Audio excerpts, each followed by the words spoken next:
나와 타인의 마음을 읽는 대인관계력은 대인관계력의 핵심은 자기 자신과 타인에 대한 정보를 잘 처리하는 능력을 갖는 소통 능력이다. 소통을 잘하기 위해서는 자기 생각, 감정, 의도를 스스로 알아차려야 하며 동시에 타인의 생각, 감정, 의도도 잘 파악해야 한다. 한마디로 나와 타인에 대해서 실시간 정보 처리를 잘해야 한다. 나와 타인에 대한 정보 처리의 핵심 중추 역시 내적 전전도 피질이다. 더 구체적으로 보자면 나 자신의 마음 상태에 대한 추론은 MPFC에서 바다 아래쪽 V인 MPFC VM 복내적 전전도 피질에서 주로 처리되고, 그래서 내적 피보다도 아래쪽이다. 타인의 마음 상태에 대한 추론은 보다 위쪽인 DMPFC 배내적 전전도 피질에서 처리된다. 대인관계력에 있어서 상대방의 의도를 파악하는 능력도 중요한데 타인의 의도 파악에 있어서 핵심적인 역할을 하는 내 부위도 역시 MFC이다. 예컨대 부부 간의 소통에 있어서도 MPFC가 중요하다는 연구 결과가 있는데 배우자의 의도를 파악하는 데 있어서 MFC, PFC 중심으로 한 신경망의 핵심 역할을 담당하기 때문이다. 나의 마음이 이러저러하게 흘러가니 타인의 마음도 그렇겠구나 하고 추론하는 것 역시 다시 말해서 나의 마음을 다른 사람의 입장에 투영해서 바라보는 능력의 핵심에도 MPFC가 있다. 이처럼 타인의 입장이 되어서 그의 관점으로 세상을 바라보는 것을 역지사지라고 한다. 역지사지 능력이 부족하면 타인의 입장을 헤아리기가 어렵다. 이런 사람들은 흔히 이기적이고 비도덕적이라는 비난을 받는다. 타인의 입장을 헤아릴 수 있으면서도 이기심과 욕심 때문에 비도덕적인 행위를 하는 경우도 물론 있겠지만 MPFC의 기능 저하로 인해서 타인의 관점에서 상호를 바라보는 능력이 부족한 사람도 있다. 뇌과학에서는 역지사지 능력을 마음이론이라고 한다. 마음이론은 마음에 관한 어떤 이론이 아니다. 마음이론은 다른 사람의 입장이나 의도를 파악하고 이해할 수 있는 능력을 의미한다. 마음이론은 보통 만 3세 반 무렵에 생긴다. 마음이론이 형성되기 전의 어린아이는 자신의 관점과 타인의 관점을 구분하지 못한다. 자신의 TV를 등지고 엄마 앞에 서면은 엄마가 TV를 잘 볼 수 없다는 사실을 깨닫지 못한다. 나의 관점과 타인의 관점을 구분하지 못한다는 것은 사실 자아의 개념이 제대로 형성되지 않았다는 뜻이기도 하다. 타인의 관점을 이해하려면 자아의식이 분명해야 한다. 다시 말해서 나라는 개념이 생기려면 너라는 개념이 동시에 생겨야 한다는 뜻이다. 만 3세 반 이전의 아이는 타인에 대한 개념이 분명하지 않을 뿐만 아니라 자아의식도 들여다지가 않다. 자아의식이 없으므로 너에 대한 기억도 남지 않는다. 내가 의식에는 나는 내 경험의 일부를 편집한 이야기들이 쌓임으로써 형성이 된다. 따라서 자아의식이 없을 때는 나를 주어로 하는 이야기를 만들 수 없고 나에 대한 기억도 없기 마련이다. 대부분의 사람이 대개 만 3세 반 이후부터 일을 기억하게 되는 것은 이런 이유다. 엄밀히 말하자면 나라는 존재는 태어나는 순간에 시작되는 것이 아니라 만 3세 반 이후에 마음 이론을 갖게 되면서부터 시작된다고 할 수가 있다. 타인의 입장이나 의도를 파악하는 마음 이론과 더불어서 스스로에 대해서 알아차리는 자각 능력 역시 대인관계의 핵심인데 이와 관련해서도 MPFC 신경망이 매우 중요한 역할을 담당한다. 특히 MPFC와 TPJ 축대역 두 정력 연결 부위의 간의 신경망은 마음 이론과 소통 능력에서의 핵심 역할을 담당하는 부위로 알려져 있다.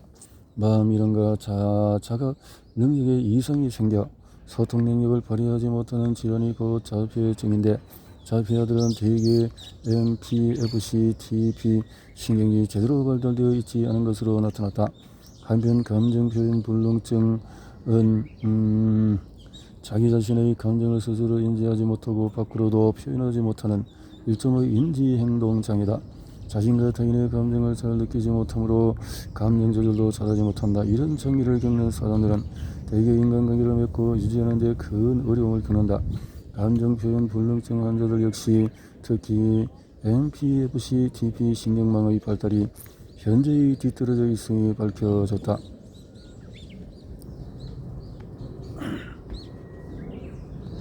긍정적 정서가 대인관계를 키운다.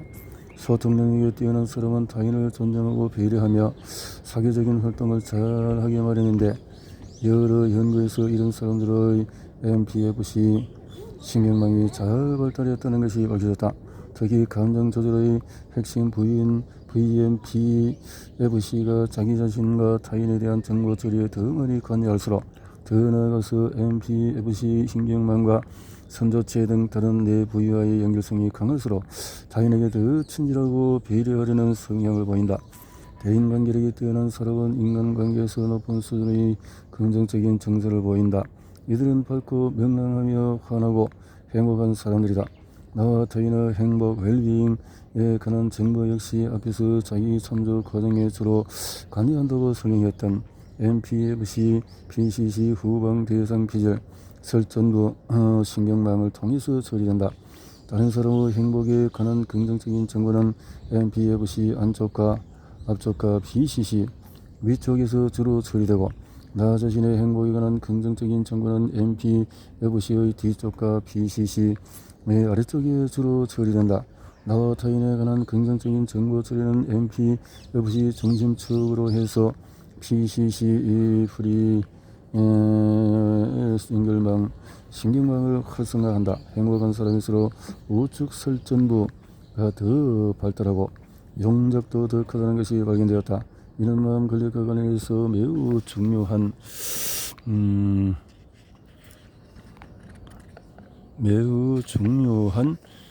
함의를 지닌다. 나와 타인에 관한 긍정적인 정보 처리하는 것이 마음 근력 강화를 위해 매우 효과적인 훈련 법임을 의미하는 것이다. 인간관계의 행복과 관련한 정보를 주로 처리하는 부위가 MPFC와 PCC 신경망이라면 인간관계의 갈등과 괴로움에 관한 정보를 주로 처리하는 부위는 MPFC와 ACC 전방대상 피질의 신경망이다. ACC 중에서도 특히 위쪽의 DACC 배적 전방대사과 전방섬엽은 앞에서 살펴본 것과 같이 인간관계에서 비롯되는 고통이나 아픔을 느낄 때 활성화되는 부위다. 반면 인간관계에서의 갈등의 가능성이나 혹은 내 삶에 도움이 되지 않는 잠재적인 위험 인물 등장 등을 가장 먼저 감지하는 신체 부위는 내장이다. 내장에서 보내는 내부 감각 신호를 감지해서 감정이라는 정보로 처리될 수 있도록 하는 내 부위가 MPFC, ACC 신경망이다. 따라서 MPFC, ACC는 대인관계력을 키우고 발휘하는 데 매우 중요한 신경망이라고 할 수 있다. 이에 대해서 8장에서 자세히 다룬다. 지금까지 본 것에서 이제 마음 근력의 세 번째 요소인 자기 동기력에 대해서 살펴보도록 하자.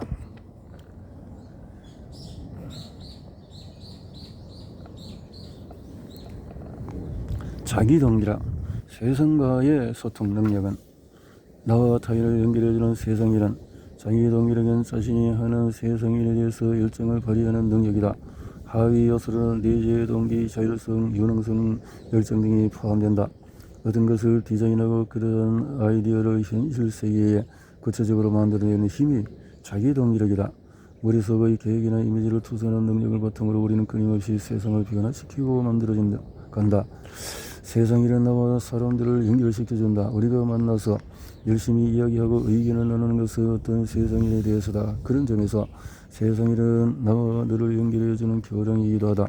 세상일은 나와 너의 관계 속에서 존재한다. 우리는 늘 마주하는 세상 혹은 일과 제대로 관계 맺어야 한다. 나는 내가 하는 일에 의미를 부여할 수 있어야 한다. 도를 나르는 것이 아니라 성을 쌓는 사람이 발전하고 성장한다. 스스로 하는 일을 존중할 수 있어야 한다. 그래야 내가 하는 일에서 다른 사람이 느끼지 못하고 보지 못하는 것을 볼 수 있으며 깊은 의미를 발견할 수 있고 그 일에 몰입할 수 있다. 세상이 나를 결정짓는다는 생각에서 벗어나 내가 능동적으로 세상을 바꿔나갈 수 있음을 믿어야 한다. 그래야 일을 열정적으로 해낼 수 있는 동기가 생긴다. 세상을 변화시킴으로써 사람은 스스로 변화하고 성장한다. 사람은 자기 뜻에 따라서 주변 환경을 변화시키고 싶어하는 본능적인 욕망을 갖고 있다. 어린아이들이 끊임없이 세상을 변화시키려 한다. 그것이 놀이이고 거기서 재미를 느낀다. 그것이 내재의 동기이다. 이러한 내재의 동기는 긍정적인 정서를 형성시키며 긍정적인 정서는 창의성과 문제 해결 능력의 기반이 된다. 사람은 자기 뜻에 따라서 주변 환경을 변화시킴으로써 즐거움을 느낀다. 아이는 주변을 변화시키면서 스스로 성장한다. 나를 둘러싼 환경을 변화시키는 일이야말로 스스로 성장할 수 있는 유일한 방법이다. 아이들이 책을 찍고 휴지를 계속 오고되고 모래장난 레고를 좋아하는 것도 자신의 행위로 인해서 세상을 변화시킬 수 있기 때문이다.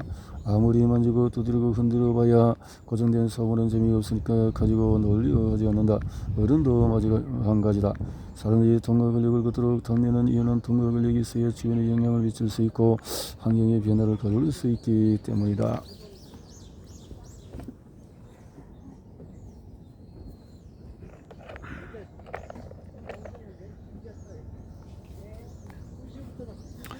자기 결정성과 문제 해결력은 자기 동기력을 하고자 하는 일에 대해서 스스로 동기를 부여할 수 있는 능력이다. 이러한 능력이 기반이 되는 것은 세상 일 자체가 즐거움을 느끼는 내재 동기이며 내재 동기는 자율성에서 비롯된다. 자율성은 내 삶과 환경의 주인이 다름 아닌 바로 나 자신이라는 믿음이다. 내재 동기와 관련해서 가장 유명한 이론 중에 하나는 미국 스탠퍼드 대 캐럴 드웩의 능력 성장 신념, 자기 자신의 노력을 통해서 스스로 유능성을 향상할 수 있을 것이라는 믿음이 능력 성장 신념인데, 이런 믿음을 지닌 사람들은 내재 동기의 수준이 높기 마련이다. 내가학은 능력 성장 신념이 강한 사람일수록 좌우 양쪽의 DLP, FC, MPFC 신경망이 발달되어 있음이 밝혀냈다.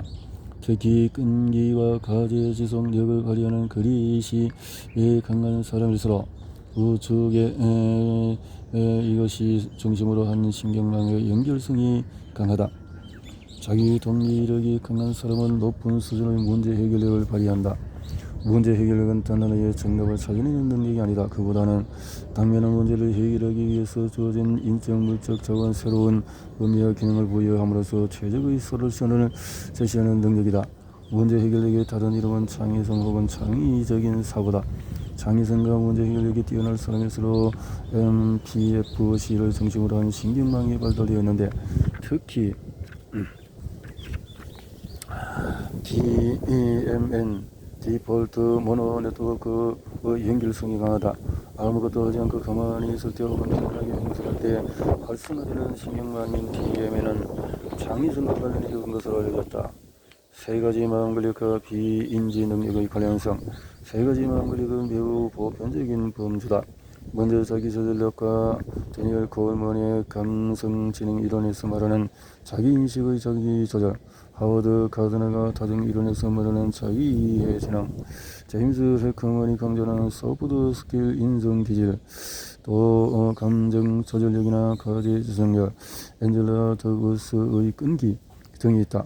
그 다음에 대인관계력과 관련된 이론과 개념에는 데니얼 콜먼이 감성 지능 이론에서 말하는 공감력과 대인관계 기술, 하버드 가드너가 다중지능 이론에서 말하는 대인관계 지능, 리처드 레이건과 에드워드 DC가 자기결정에서 이론에서 말하는 관계성, 제임스 헬커먼이 말하는 소프트 스킬의 또 다른 축인 사회성 등이 있다.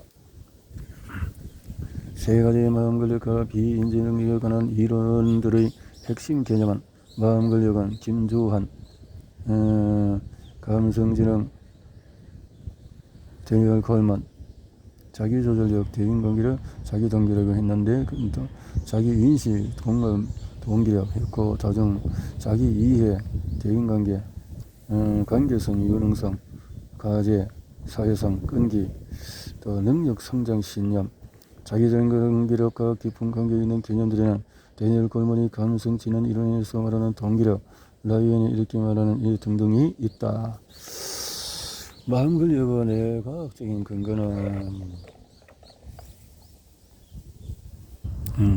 마음 근력의 바탕이 되는 내측 전전도 피질, 지금까지 살펴본 대로 자기 조절력, 대인관계력, 자기 동기력 이런 세 가지 원근력을 바탕으로 되는 신경망은 MPFC의 내적 전전도 표지를 증증을 한 것이다. 그런데 두려움이나 분노 같은 부정적인 감정 유발과 관련된 편도체의 활성화는 MPFC를 비롯해서 전전도 표지를 증증을 하는 신경망의 기능을 전체적으로 약화시킨다. 따라서 마음근력 훈련이라는 것은 결국 편도체의 활성화를 줄이고 전전도 표지를 증증을 하는 신경망을 강화하는 것이다. 마음근력 훈련에서 가장 중요한 내부인 MPFC에 관해서 좀 더 살펴보자. MPFC는 뇌의 다양한 기능을 통합하는 부위로 널리 알려져 있다. 지금까지 살펴본 것처럼 MPFC는 자기 전절력, 끈기, 가제 지속력, 집중력, 감정 조절력, 충동 통제력, 대인관계력에서 자신과 타인에 대한 정보 처리, 타인의 의도 파악, 자기 동기력에서 내재 동기, 문제력 해결, 또 창의성 이런 것 세 가지 마음근력과 밀접한 관련이 있다. 물론 MPFC라는 한 부위가 마음근력과 관련 모든 기능을 담당하는 것은 아니라 뇌의 다양한 기능은 여러 부위가 동시에 참여하는 신경망에 의해서 발휘된다. 뇌의 여러 부위가 동시에 자발적으로 혹은 선차적으로 연결됨으로써 특정 기능을 담당하는 것이다. 그런데 MPFC는 마음근력과 관련된 거의 모든 신경망에서 핵심적인 허브의 역할을 담당한다. 특히 전전도 표질의 연속인 MPFC는 3천 구조로 갈 수 있는 DNA 표질의 맨 앞부분이면서 이마 앞쪽에서 안쪽으로 말려있는 형태에서 하청리에 내려고 불리는 1층 구조인 뇌간, 포유류와 내려고 불리는 2층 구조인 변연계와 또 거의 맞닿아 있다. MPFC는 편도체를 포함하는 변연계와 구조적으로 가까울 뿐만 아니라 기능적으로도 밀접하게 연계되기 때문에 확장된 변연계라는 별칭도 얻고 있다. 이성적인이라고 불리는 천도에서도 맨 끝에 위치한 MPFC가 감정원이라고 불리는 변연계와 맞닿아 있는 것이다. MPFC는 3층의 넓은 DNA 표질인 두 동력의 다양한 부위들과 수평적으로 넓게 연결되어 있을 뿐만 아니라 1층의 D층과의 수직적인 연결까지 담당하고 있다. 이처럼 MPFC는 다양한 수직적인 수평적인 연결을 통해 통합을 내기에 통합원이라고 불린다. MPFC는 디폴트 모노 네트워크의 중심축이기도 하다. 원래 인간의 뇌에 시인한 상태는 존재하지 않는다. 아무것도 하지 않고 가만히 있다 해도 이제는 생명현상을 위한 일이고 이런저런 생각도 떠올리고 소리도 듣고 시각정보도 처리해야 한다. 어떤 사람은 옛날 일을 떠올리며 추억에 잠기기도 하고 또 어떤 사람은 미래 계획을 세우기도 하는 등 서로 다른 생각과 계획을 계속 떠올리기 때문에 가만히 있다는 것의 의미는 사람마다 다를 수 있다. 요즘에는 비과학적이고 이상한 개념인 아무것도 하지 않고 있을 때의 뇌 신경망이 왜 중요한 개념이 되는지를 설명하려면 뇌 영상 연구의 기본이 되는 fMRI에 대해서 간략하게 살펴볼 필요가 있다. 아울러 뇌의 어인 fMRI 연구가 어떻게 이루어지는지 간략하나마 더 정리해 주는 것은 앞으로 논의에 많은 도움이 되리라고 생각을 한다.